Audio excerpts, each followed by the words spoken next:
저는 홍준표 후보가 정치 보복을 하지 않겠다. 그리고 과거의 대북 송금조차도 통치행위다.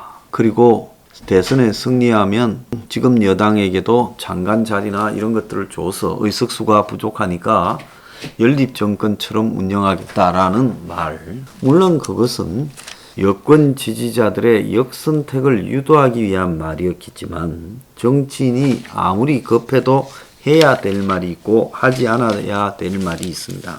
저는 이 말을 하는 순간에 공 후보가 대선 후보로 가기가 어렵게 될 거다, 이런 생각을 했습니다.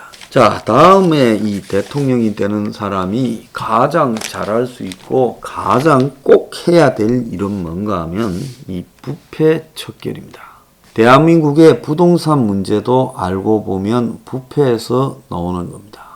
그렇지 않습니까? 부동산을 둘러싼 수많은 똥파리들을 정리하고 부동산을 그야말로 원가의 기준에서 불필요한 절차를 다 생략시키고 국민들에게 공급한다면 그 가격은 굉장히 낮아질 수 있다는 걸 우리가 대장동에서 봤지 않습니까? 언뜻 계산해도 한 개당 한 3억 5천만 원씩 이상씩을 해먹는 그런 도둑질이 이루어졌습니다.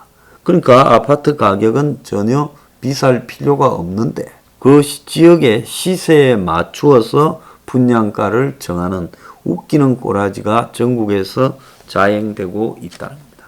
그런데 이런 부패를 누구도 지금 정리하지 못했습니다.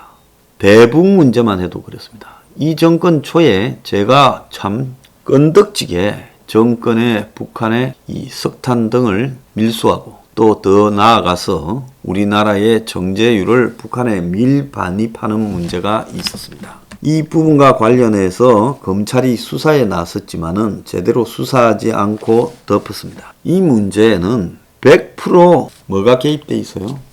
정보기관이 개입돼 있고 문 정권이 각종 공기업, 정보기관, 또 운송회사 등을 다 거느리고 저지른 부패라고 보고 있습니다. 정유회사도 관계 있고요.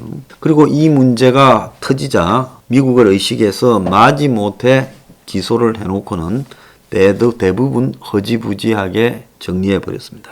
얼마 전에 대법원이 국내에 반입한 석탄이 북한산인 줄 몰랐다며 국회에서 허위 정언한 혐의로 재판에 넘겨진 한전자회사 남동발전 직원에게 집행유예를 확정했는데요. 자, 지난 10월 31일 대법원에 2018년 이루어진 국감에서 위정을 한 혐의로 기소된 남동발전 차장 A씨가 징역 10월에 집행유예 2년을 선고한 원심형이 확정되었습니다. 자, 사건 발단은 2017년 10월로 올라가는데 진누모라는 배 그때 유명했죠. 러시아 사할린의 이 헐룸석항에서 석탄을 실어가지고 동해항에 반입했습니다. 국내에 2차례 들어온 해당 석탄이 북한산으로 의심된다는 의혹이 제기되자 논란이 생겼는데 관세청이 남동발전에 북한 석탄으로 의심된다고 통감 보류 통지서를 보냈습니다. 그 다음 해 10월, 그러니까 2018년 10월에 국회에서 사당 상임위 국감에서 북한산 석탄의 반입을 놓고 공방이 벌어졌고 정인으로 나온 A씨에게 윤한홍 당시 자한당 의원이 통감 보류 사유를 들은 적이 없느냐니 그렇다고 했고 동해세관을 갔는데 무엇 때문에 갔냐 이러면서 물으니까 사유가 무엇인지 확인하러 갔다. 거기서도 북한산 우회 수입이라는 이야기를 듣지 못했다고 했는데 관세청은 통감 보류 사유가 북한산이라고 분명히 말을 했다고 했습니다. 그래서 이 사람이 국회 상임위원회에서 위정했다고 고발됐는데 조사 결과 북한산으로 지금 통보해 준 것이 드러났습니다. 그래서 집행유예가 확인이 됐는데요. 이런 문제, 지금 북한 이 석탄 문제, 이거 조사해야 됩니다. 그리고 북한의 정제유 준 문제도 조사해야 되고 여기에 국정원이 관계되어 있다면 국정원장부터 관련자 전부 불러서 조사해야 된다고 보고 저는 처벌해야 된다고 봅니다. 더 나아가서요, 우리들 병원 문제도 저것 조사해야 됩니다. 저 문제에 산업은행이 MB 때 개입된 것이 무엇 때문이냐, 그 대출이 왜 그렇게 석연찮냐 조사해야 되고, 신라젠 지금 거래 중지 상태죠. 12,100원인가. 그 다음에 셀트리온도 조사해야 된다고 봅니다. 그래서 이 정권과 관계 있는 수많은 바이오 기업 띄우는 거 다 조사해야 되고, 마스크 팔았던 과정, 개당 2,000원에 줄 세워서 팔았고 지호영이가 관계된 과정도 조사해야 된다고 보고, 또 사모펀드와 관련해서 옵티머스 라인부터 전부 조사해야 된다, 이렇게 봅니다. 자, 그래서 이 태양광 문제도 조사해야 됩니다.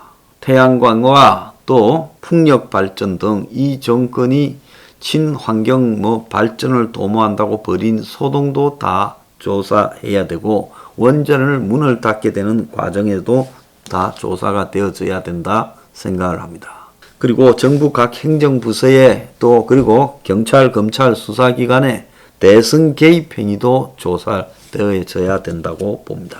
자, 문 정권이 저지른 수많은 의혹들, 이 부분에 대해서 전부 조사해서 부패에 대해서는 성역 없는 처벌이 이루어져야 된다. 그래서 부패 사슬을 끊도록 돼야 된다. 좌파가 정권을 잡아서 국가 예산과 국민의 세금을 지 맘대로 도둑질 해먹는 것이라고 벌였던 이 잔치를 한 번은 청소하고 설거지를 해야 된다.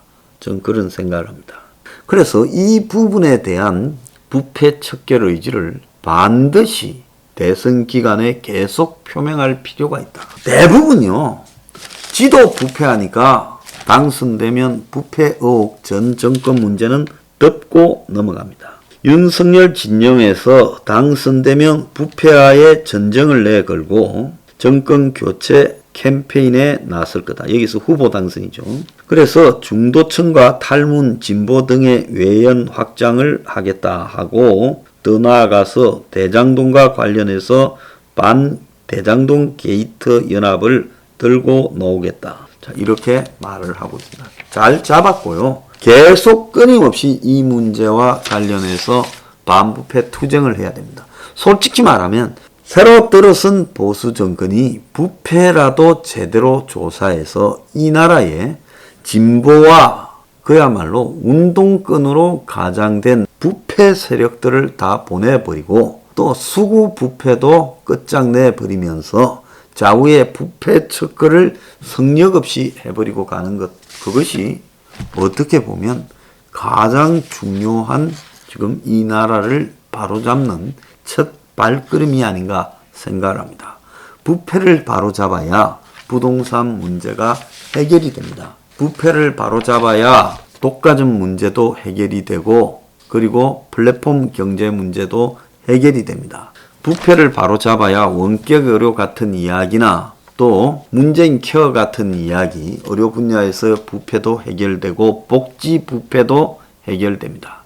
그래서 이 나라가 그야말로 국민의 정신을 돈을 뿌려서 타락시키는 식으로 진행된 복지 부패도, 가짜로 복지 부패 자금을 타먹은 자는 전부 다 환수하고 처벌을 해야 됩니다. 그래서 이 나라의 복지 부패를 뿌리 뽑아야 국민 정신이 제대로 잡힐 수 있다 생각을 합니다. 그리고 정경유착도 뿌리 뽑아야 됩니다. 문 정권에 붙어먹은 한국의 대기업들, 문 정권의 정치 자금을 대고 문 정권을 위해서 대외 로비를 하고 북한과 관련되어서 문 정권을 위해서 돈을 쓴 대기업들 전부 처벌해야 된다 보고 있습니다. 그리고 이런 부패를 척결하면서 반부패 시스템을 법적이고 제도적으로 바로잡아야 된다. 어차피 집권해도요, 의석수가 워낙 못 미치기 때문에 정권을 제대로 끌어가기가 어렵습니다. 과감하게 지금 여당의 그 국회의원들 배지들을 상대로 부패 혐의로 조사하면 절반 이상이 걸려 나올 거라고 봅니다. 국회의원 한 100명을 깜빵에 보내더라도 부패를 바로 잡아야 된다. 이 과정에서 지금 야당 의원들의 부패도 과감하게 여야 관련하지 않고 처리해야 된다. 그래서 이 부패 척결이 어떻게 보면 새로운 대한민국을 만들기 위한 시작일 수 있다 이렇게 보고 있습니다. 그래서 대선 과정에서도 부패 척결을 말하고 어떤 부분에 부패 척결을 할 것인지 구체화시켜야 되고 그리고 그 부패 척결을 해가는 과정에서 검찰과 경찰의 지금 이 썩어먹은 행태에 대해서도 과감히 고치고 해체해야 된다 생각을 합니다. 공안기구가 맑지 않고 어떻게 부패 척결이 되겠느냐. 그래서 공안기구 척결도 내걸어야 된다 생각을 합니다.